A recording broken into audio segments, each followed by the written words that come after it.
Monsieur, est-ce que ce stade n'est pas aussi intimidant pour les arbitres? Car au cours de ce match, les arbitres n'ont pas voulu laisser la dernière action bavaroise aller jusqu'au bout, jusqu'à son terme, alors que c'est un peu la tendance, Philippe Doucet, depuis l'instauration de l'assistance vidéo. Même eux, même les arbitres, inconsciemment, se sont peut-être laissés impressionner, même si on a vu, hein, on va voir au révélateur qui avait position de hors-jeu, mais la logique voudrait qu'on puisse laisser cette action. Pas sûr, parce que Mazraoui, je ne pense pas qu'il soit en jeu. Regardez ce révélateur, très limite. qui est sorti aujourd'hui. Oui, mais c'est Mazraoui qui prend le ballon, donc c'est pas évident. On peut le sanctionner, on peut même sanctionner le joueur qui est hors jeu de position et qui influe éventuellement sur l'action, mais c'est pas une évidence. Pour moi, Mazraoui ne l'était pas, donc il pouvait y avoir débat. Mais le débat aujourd'hui, c'est sur le débat. Le débat, de toute façon, il n'y a pas de débat. C'est une erreur. Dans l'arbitrage d'aujourd'hui, moderne, comme l'a dit très bien expliqué Tourelle, aujourd'hui, l'assistant, quand il n'est pas totalement sûr qu'il n'y a pas 2 mètres d'écart, il doit laisser l'action aller au bout. Et même, souvent, il y a 2-3 mètres. Et même parfois, ils exagèrent dans ce sens-là. Là, franchement, c'était trop ténu pour lever son drapeau. Il a fait une erreur, il l'a reconnu. Comment on peut expliquer cette erreur? Est-ce qu'on peut l'expliquer par l'atmosphère? Ça arrive. C'est pas le premier match où ça arrive. Par contre, évidemment, à la 98e ou 102e minute d'une demi-finale de Ligue des Champions, sur une action qui, on voit pas du tout qu'il va y avoir but après. Hein. Faut être honnête. Au moment où il lève le drapeau. C'est pas un but refusé, parce qu'on a beaucoup entendu. C'est pas un but refusé. Non, mais il n'y a pas des buts refusés. Et la balle est retouchée par 3 joueurs après. Donc, honnêtement. Quand il lève, il n'est pas en train d'annihiler une occasion de but. On ne sait même pas que ça va être une occasion. Et on ne sait même pas d'ailleurs si les joueurs du Real jouent vraiment parce que le coup de sifflet intervient. Donc bon, c'est pour nuancer un peu, mais c'est une vraie faute d'arbitrage, de méthode d'arbitrage. Donc exaspérant pour les Bavarois, oui. Mais en même temps, c'est pas le scandale du siècle comme il y a eu à des Real Bayern il y a quelques années, les 3 buts hors jeu de Ronaldo, le Vidal qui prend un rouge fantaisiste, ça on s'en rappelle. Messieurs, dites-moi, il siffle pourquoi? Alors que la jurisprudence actuellement veut qu'on puisse laisser l'action aller jusqu'au bout. Est-ce que c'est l'atmosphère? Est-ce que c'est l'ambiance? Il s'est dit, j'ai pas besoin... Comme pour des joueurs, parfois il y a un manque de lucidité, parce qu'il y a l'influx. Ça arrive à Clermont. À Clermont-Metz, ça arrive, hein, de temps en temps, il y en a un qui lève le drapeau, on se dit mais pourquoi il a levé?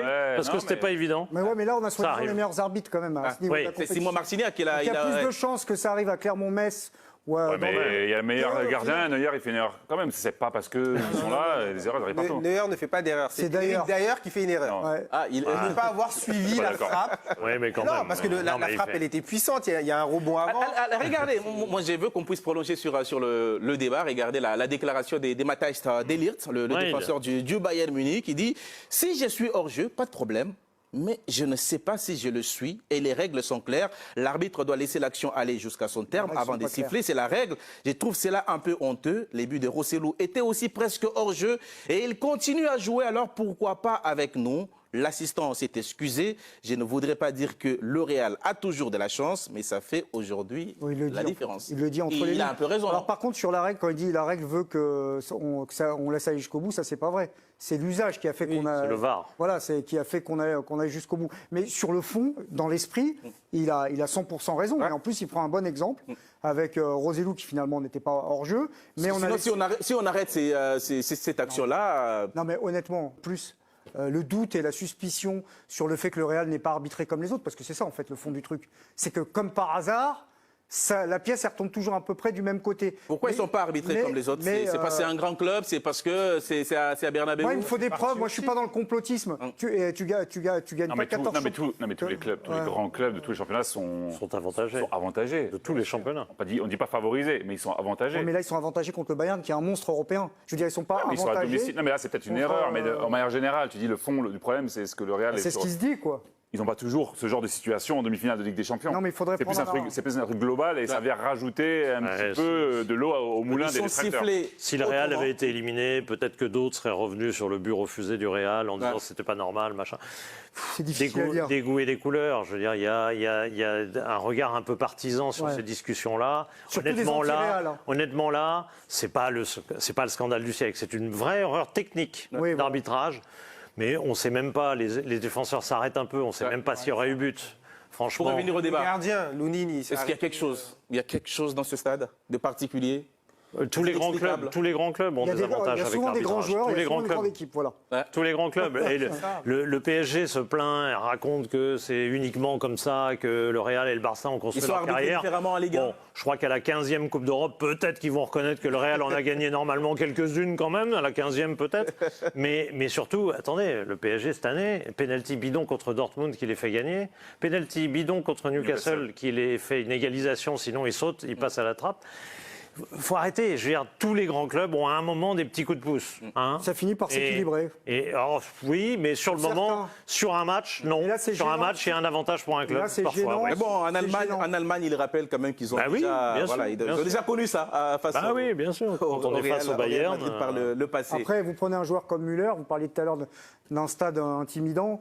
Bon, Müller, il va gagner 7-1 avec l'équipe d'Allemagne au Brésil, quoi. Ouais. Je pense qu'il ne doit pas être très impressionné par Bernabéu. Le gars, il va au Brésil, dans le pays du football, il gagne 7-1 en demi-finale. À mon avis, il ne doit pas trop trembler en arrivant. Mais après, bon... Je ne suis pas d'accord. Je ne peux pas comparer. C'est la même chose.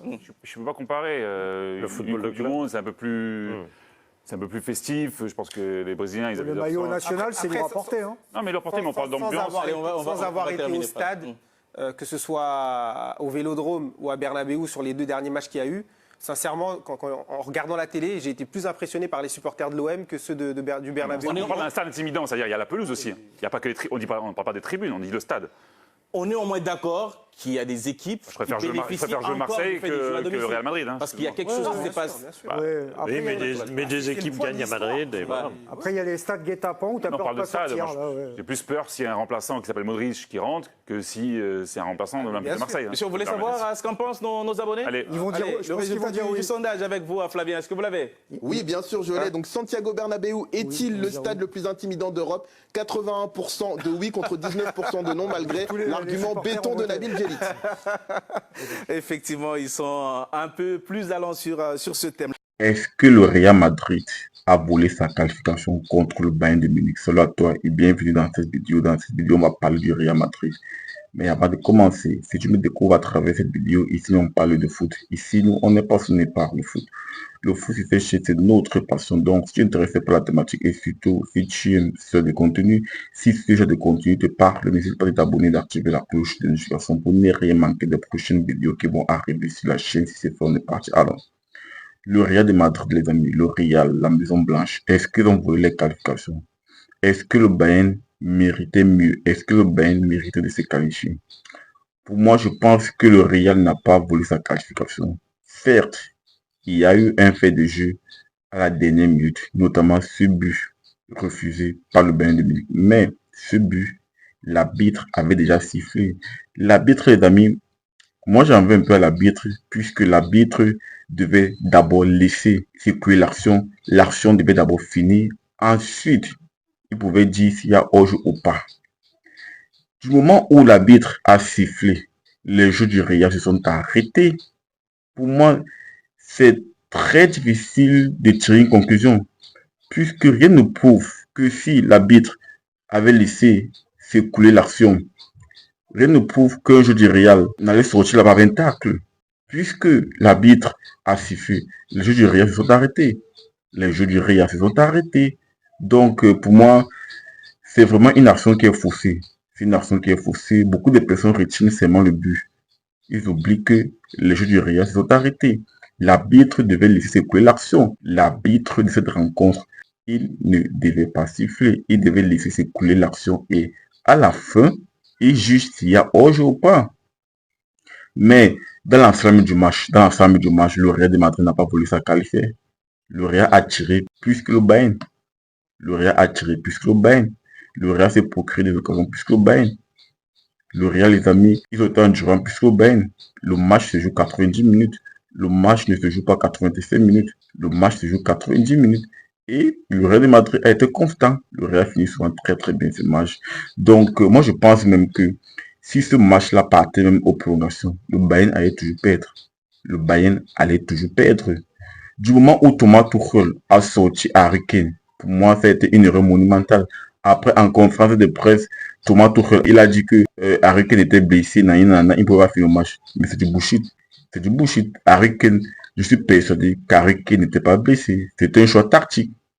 C'était une erreur. Il a commis une erreur et il a payé cash. Il a payé. On dit souvent que la meilleure défense, c'est l'attaque. Il devait laisser Harry Kane. Harry Kane, c'est un garçon qui pèse sur les défenses. C'est un garçon qui pèse sur les défenseurs. Rien que sa présence là, ça frustre les défenses.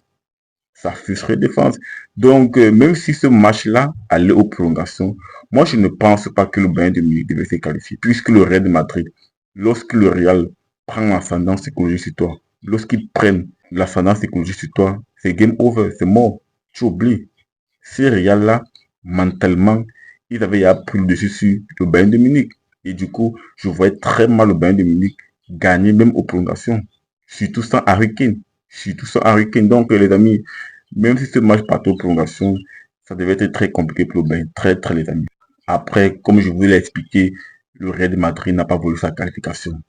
Le Real de Madrid n'a pas voulu sa qualification. Ce n'est pas la première fois. Le Real de Madrid a déjà eu, par le passé, à faire des remontadas. Face au PSG, ils l'ont fait. Face à Manchester City, ils l'ont fait. Face à Chelsea, ils l'ont fait. Face à Liverpool. Bref, il y a plein de choses comme ça. Ces Real-là, ils sont très forts dans les remontadas. Très, très forts. Ce n'est pas la première fois. Ces Real-là, je pense tout simplement que le Real, mentalement, ils sont très, très forts. Le Real de Madrid, ils ont un mental d'acier. Ça montre à quel point, pour remporter une compétition, il te faut du mental. Et c'est ça qui a manqué à Manchester City pendant longtemps. Hein. City de Guardiola, il fut une époque, mentalement, ça a explosé. Ça a explosé notamment face à Lyon. Face à Lyon, c'est inadmissible que tu te fais sortir face à Lyon. C'est inadmissible. Face à Monaco, face à Tottenham, c'était inadmissible. Donc, le mental joue beaucoup. Le mental compte beaucoup dans le foot. Et le Real de Madrid, ils ont ce mental-là. C'est ça la grande force du Real. Outre le fait qu'ils ont du talent, ils ont également un mental d'acier. Après, partage-moi ton réflexion en commentaire sur la thématique. Et si ce n'est pas encore fait, n'hésite pas à t'abonner, d'activer la cloche de notification pour ne rien manquer des prochaines vidéos qui vont arriver sur la chaîne. Et on se dit à très bientôt pour notre vidéo, les amis. Ciao, ciao.